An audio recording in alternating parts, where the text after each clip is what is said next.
Hi hello నమస్తే అందరూ ఎలా ఉన్నారు? నేను చాలా బాగున్నాను. ఈరోజు నేను మల్టీపర్పస్గా యూజ్ చేసుకునే multi millet recipe premix powder అనేది ఎలా చేసుకోవాలో చూపించబోతున్నాను. ఇది చాలా హెల్దీ అండి. డయాబెటీస్ కంట్రోల్ అవ్వడానికి కానీ, వెయిట్ కంట్రోల్ అవ్వడానికి కానీ, ఏ ఏజ్ గ్రూప్ వాళ్ళైనా హ్యాపీగా తినచ్చు. 10+ మంత్స్ బేబీస్ నుంచి ముసలి వాళ్ళ వరకు ఈ తినచ్చు. ఈ ఒక్క పౌడర్ పెట్టుకుంటే మల్టీపర్పస్గా యూజ్ చేసుకోవచ్చు. దీనికోసం నేను సజ్జలు, రాగులు, జొన్నలు ఈ 3 ఈక్వల్ క్వాంటిటీస్లో తీసుకున్నాను. బాగా వాటర్ క్లియర్గా వచ్చేంత వరకు బాగా కడుక్కోవాలి. అలా కడుక్కొని మినిమం 8 to 10 అవర్స్ సోక్ చేసుకోవాలి. అలా సోక్ చేసుకున్న తర్వాత మళ్ళీ ఒకసారి బాగా వాష్ చేసుకొని ఇక చూపించిన విధంగా జల్లెల్లోని వేసుకోవాలి. ఇసుక ఏమైనా ఉంటాయి కాబట్టి ఒకసారి గాలించుకొని జల్లెల్లో వేసుకొని నీళ్ళని వడకట్టుకోవాలి. ఇలా వడకట్టుకున్న తర్వాత ఒక క్లాత్ తీసుకోవాలి. ఒక క్లాత్ తీసుకొని ఈ విధంగా స్ప్రౌటింగ్కి మూటలు కట్టుకోవాలి. నేను ఇక్కడ పాత పిల్లో కవర్స్ ఉంటాయి కదా, అవి యూజ్ చేసుకుంటున్నాను. మీ ఇష్టం మీరు ఏదైనా యూజ్ చేసుకోవచ్చు. ఇలా పెట్టుకొని 2 days స్ప్రౌట్స్ రావడానికి మిల్లెట్స్ మినిమం 2 days పడుతుంది. 2 days అలా వదిలేయాలి. 2 days తర్వాత చూస్తే ఇక్కడ చూపించిన విధంగా స్ప్రౌట్స్ అనేది బాగా వస్తాయి. ఈ స్ప్రౌటింగ్ అనేది మినిమం కొంచెం స్ప్రౌట్ ఫామ్ అయితే సరిపోతుంది. మరీ ఓవర్గా స్ప్రౌట్ రాకపోయినా పర్వాలేదు. ఇలా స్ప్రౌట్ చేసుకొని తినడం వల్ల హెల్దీ అనమాట.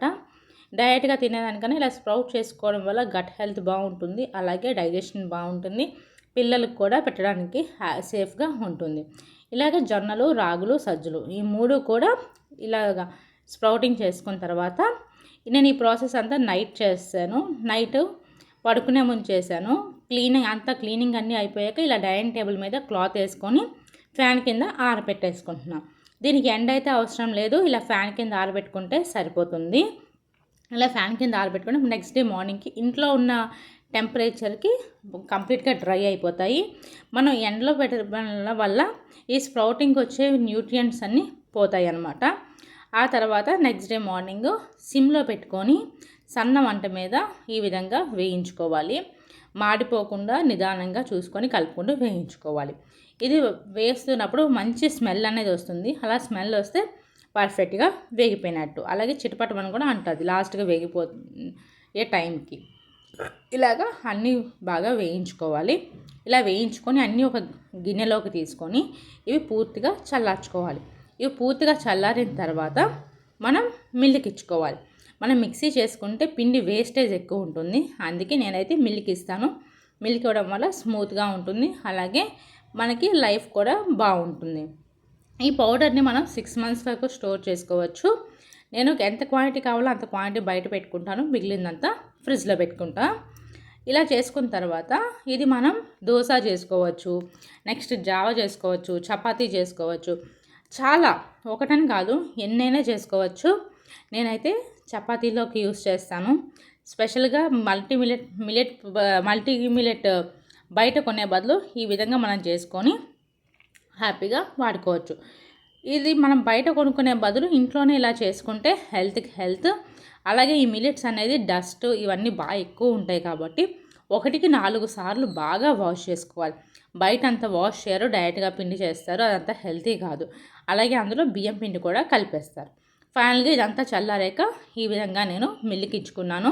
పిండి ఆడించుకొని వచ్చి ఒక గ్లాస్ బాటిల్లో స్టోర్ చేసుకుంటున్నాను. గ్లాస్ బాటిల్లో స్టోర్ చేసుకోవడం వల్ల స్మెల్ బాగుంటుంది. అలాగే ఫ్రెష్నెస్ కూడా ఉంటుంది. ప్లాస్టిక్లో వాటిలో స్టోర్ చేయకండి.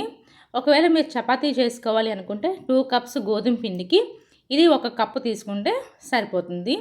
అదే దోశకైతే హ్యాపీగా 1 కప్పు తీసుకొని 1/2 కప్ పుల్లటి పెరుగు తీసుకొని కలుపుకొని ఒక 1/2 hour పక్కన రెస్ట్ ఇచ్చుకొని వేసుకోవచ్చు.